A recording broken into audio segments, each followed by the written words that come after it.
Assalamualaikum warahmatullahi wabarakatuh. Nama saya Perwira Zaini Suryadi. Saya kuliah di Universitas Siliwangi, Fakultas Keguruan dan Ilmu Pendidikan, jurusan Pendidikan Jasmani. Di sini saya akan menjelaskan tentang pengertian gerak dan motorik dan teori belajar yang berkaitan dengan gerak. Yang pertama itu saya akan menjelaskan pengertian gerak dan motorik. Nah, sebenarnya ini pengertian gerak dan motorik itu beda. Makanya saya akan menjelaskan satu persatu, yaitu pengertian gerak terlebih dahulu. Penjelasannya itu istilah gerak dan motorik sering diartikan sama, padahal kedua istilah tersebut pengertiannya berbeda. Dalam perkuliahan, istilah-istilah dan pengertian yang digunakan dalam pembahasan materi yang disajikan harus jelas dan secara tuntas. Oleh karena itu, diperlukan penjelasan-penjelasan yang logis dan secara mendasar hingga memungkinkan materi yang disajikan dalam perkuliahan dapat diserap baik oleh mahasiswa itu sendiri.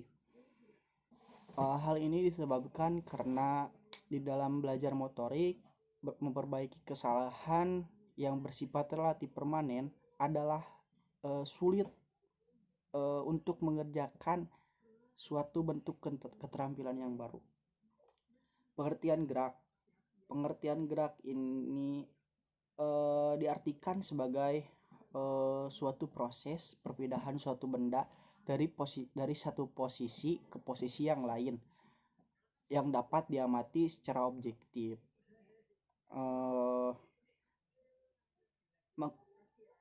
Maksudnya pengertian di atas adalah bahwa perpindahan benda tersebut dapat diukur dalam dimensi ruang dan waktu. Aspek yang berhubungan dengan waktu, misalnya kecepatan dan percepatan yang terjadi pada saat perpindahan benda tersebut berlangsung. Sedangkan aspek yang berhubungan dengan dimensi ruang adalah luas, panjang, atau lebar ruangan yang digunakan atau terpakai akibat perpindahan benda tersebut. Untuk lebih dapat memberikan pengertian yang lebih operasional tentang gerak, maka diperlukan suatu batasan yang lebih spesifik. Batasan yang dimaksud adalah pengertian gerak dari gerak manusia melakukan aksi-aksi motorik dalam olahraga. Dengan batasan tersebut, maka gerak diartikan sebagai perubahan tempat, posisi, dan kecepatan tubuh atau bagian tubuh manusia yang terjadi dalam suatu dimensi ruang, waktu, dan dapat diamati secara objektif.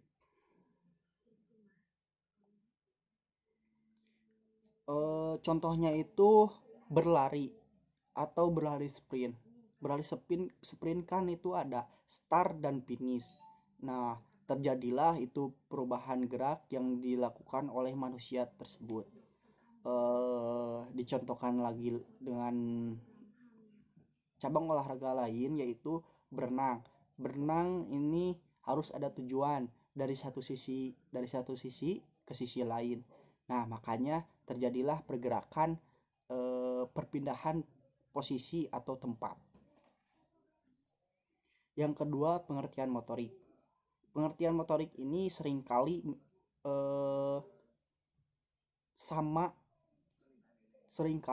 banyak yang bilang itu sama dengan gerak. Hal ini disebabkan karena kedua istilah tersebut sangat sulit ditarik suatu batasan yang konkret. Kedua istilah ini, motorik dan gerak, merupakan suatu istilah yang terkait yang tak dapat dipisahkan.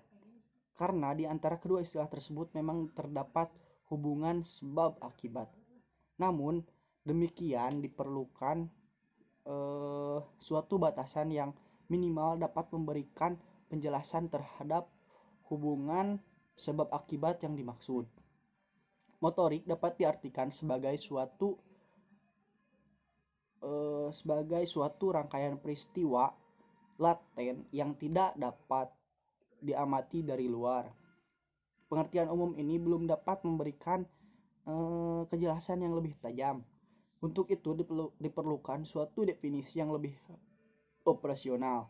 Motorik. Jadi, motorik adalah suatu peristiwa laten yang meliputi keseluruhan proses-proses pengendalian dengan pengaturan fungsi-fungsi organ tubuh baik secara fisiologis maupun secara psikis yang menyebabkan terjadinya suatu gerak. Peristiwa laten yang tidak dapat diamati tersebut meliputi antara lain yang pertama itu penerimaan informasi atau stimulus, pemberian makna terhadap informasi, pengolahan informasi, proses pengambilan informasi, dan dorongan untuk melakukan berbagai bentuk aksi-aksi motorik keseluruhannya merupakan peristiwa psikis. Jadi bisa ditarik kesimpulan, jadi motorik itu seperti ada rangsangan terhadap tubuh untuk melakukan gerak dan secara tidak sadar.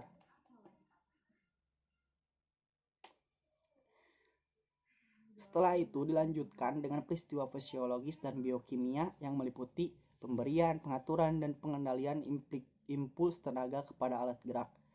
Dalam hubungan ini, maka dapat dikatakan bahwa pada dasarnya gerak merupakan penampilan nyata atau konkret dari peristiwa-peristiwa laten yang dimaksud. Penjelasan tersebut di atas mengantarkan kita pada suatu pengertian bahwa motorik merupakan suatu proses yang tidak dapat diamati dengan mata. Yang tadi saya sebut berarti secara tidak sadar.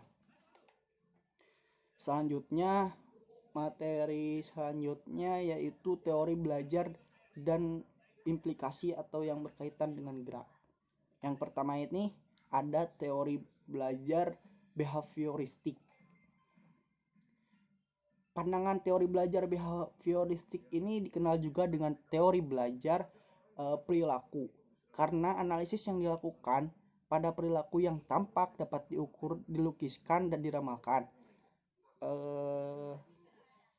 Dan diambil kesimpulan belajar merupakan perubahan perilaku manusia yang disebabkan karena pengaruh lingkungannya, ya seperti di pembelajaran yang berlangsung di sekolah atau di suatu lembaga. Behaviorisme hanya ingin mengetahui bagaimana perilaku individu yang belajar dikendalikan oleh faktor-faktor lingkungan. Artinya teori ini menekankan pada tingkah laku manusia.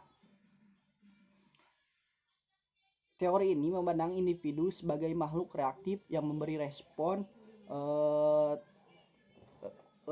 terhadap lingkungannya. Menurut Sang, pengalaman dan pemeliharaan akan pengalaman tersebut akan membentuk perilaku individu yang belajar.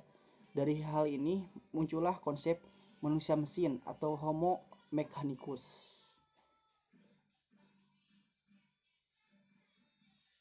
Menurut teori ini, apa yang terjadi di antara stimulus dan respon dianggap tidak penting untuk diperhatikan karena tidak dapat diamati dan tidak dapat diukur.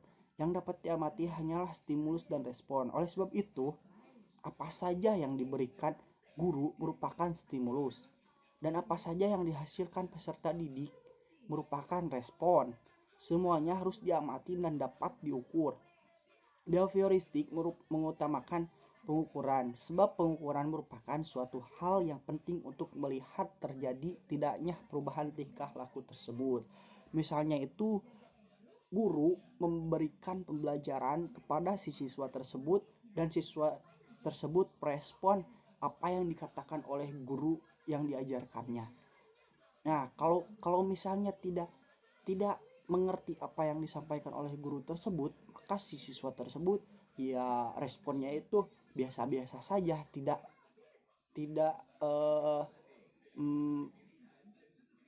merespon secara semangat atau biasa-biasa saja ya.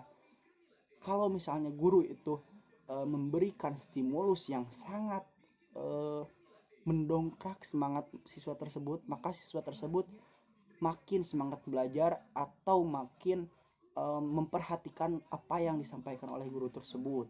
Nah, itulah tingkah laku yang saat ini saat ini yang sedang banyak dipermasalahkan di setiap lembaga-lembaga karena penyampaian guru yang kurang atau kurang menarik dalam pembelajaran. Ya, ciri-ciri dari teori ini mengutamakan unsur-unsur bagian kecil bersifat mekanistis, menekankan peranan lingkungan, mementingkan pembentukan reaksi atau respon, menekankan pentingnya latihan, mementingkan mekanisme hasil belajar, mementingkan peranan kemampuan dan hasil belajar yang diperoleh adalah munculnya perilaku yang diinginkan. Ya, seperti itu pengertian dari teori belajar behavioristik. Implikasi dalam gerak atau pembelajaran tergantung dari beberapa hal seperti itu: tujuan pembelajaran, sifat materi pelajaran, karakteristik peserta didik, media dan fasilitas pembelajaran yang tersedia. Pembelajaran yang dirancang dan dilaksanakan berpijak pada teori behavioristik memandang bahwa pengetahuan adalah objektif, pasti, tetap, dan tidak berubah.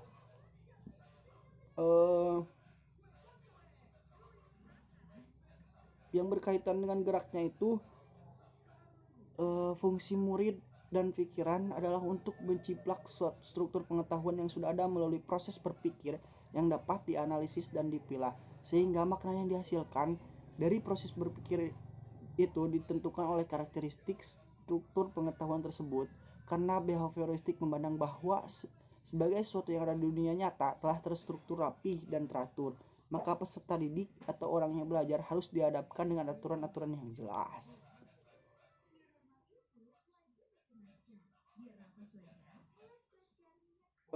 Tujuan pembelajaran menurut teori behavioristik ini ditekankan untuk menambah pengetahuan dan perilaku siswa dan menuntut untuk mengungkapkan kembali pengetahuan yang sudah dipelajari dalam bentuk laporan, kuis, atau tes. Ya, seperti itu. Selanjutnya, teori belajar kognitif. Teori belajar kognitif ini berbeda dengan teori belajar behavioristik. Teori belajar kognitif ini mementingkan proses belajar daripada hasil belajarnya. Jadi kognitif dikatakan bahwa belajar tidak sekedar melibatkan hubungan antara stimulus dan respon. Teori belajar kognitif ini merupakan suatu bentuk teori belajar yang sering disebut sebagai model perseptual. Teori belajar kognitif memandang bahwa tingkah laku seseorang ditentukan oleh persepsi serta pemahamannya tentang situasi yang berhubungan dengan tujuan belajarnya.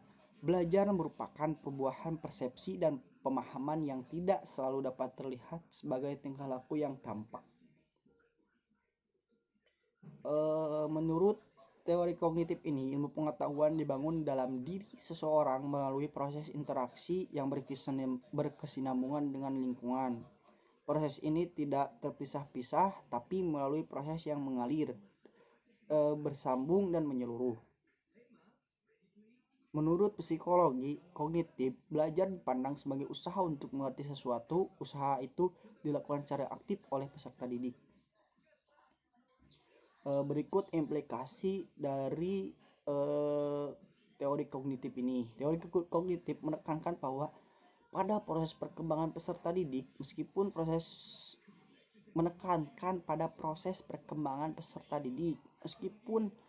perkembangan peserta didik mengikuti urutan yang sama, namun kecepatan dan pertumbuhan dalam proses perkembangan itu berbeda.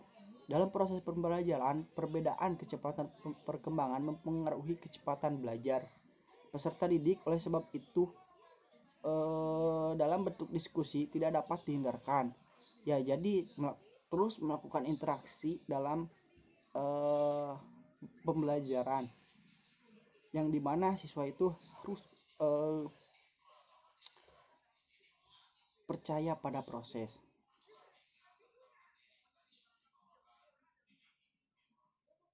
Yang selanjutnya ada teori belajar konstruktivistik.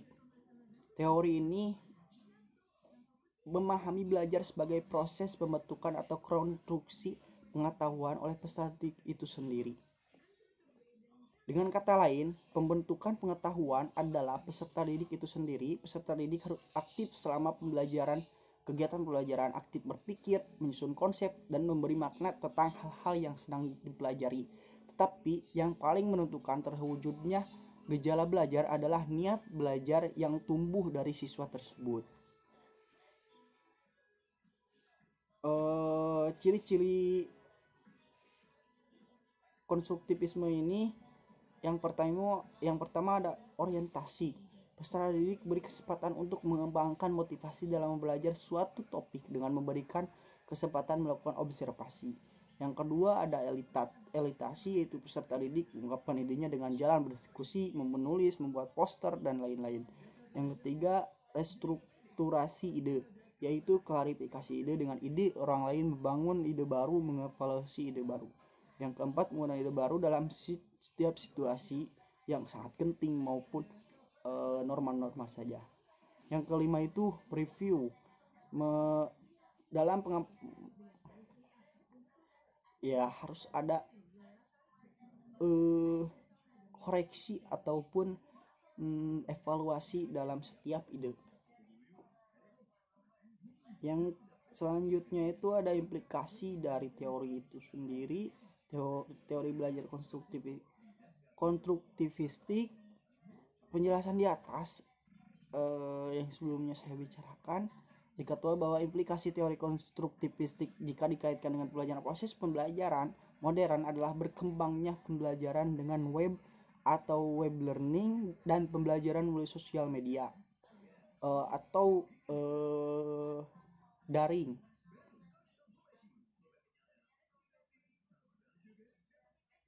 Selanjutnya ada teori belajar humanistik. Teori belajar humanistik ini merupakan proses belajar yang harus dimulai dan ditujukan untuk kepentingan memanusiakan manusia itu sendiri. Oleh sebab itu, teori humanistik sifatnya lebih abstrak dan lebih mendekati bidang kajian filsafat, teori kepribadian, dan psikoterapi daripada bidang kajian psikologi belajar.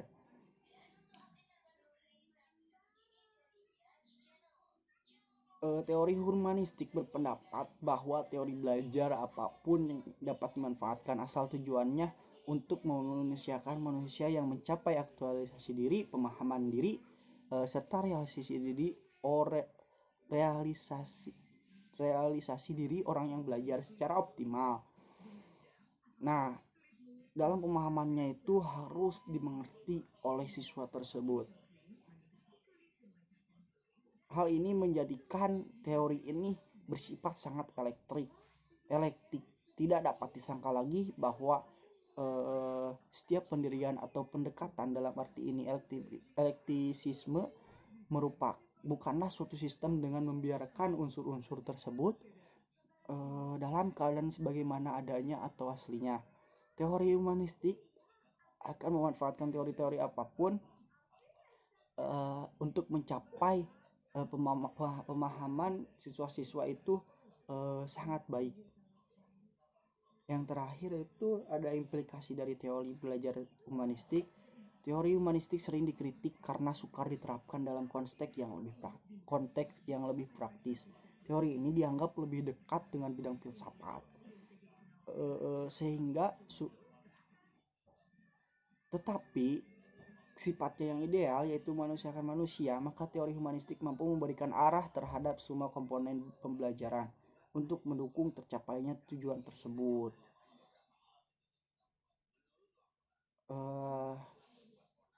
Sekian penjelasan dari saya. Mohon maaf bila banyak kesalahan. Billahi taufiq wal hidayah. Wassalamualaikum warahmatullahi wabarakatuh.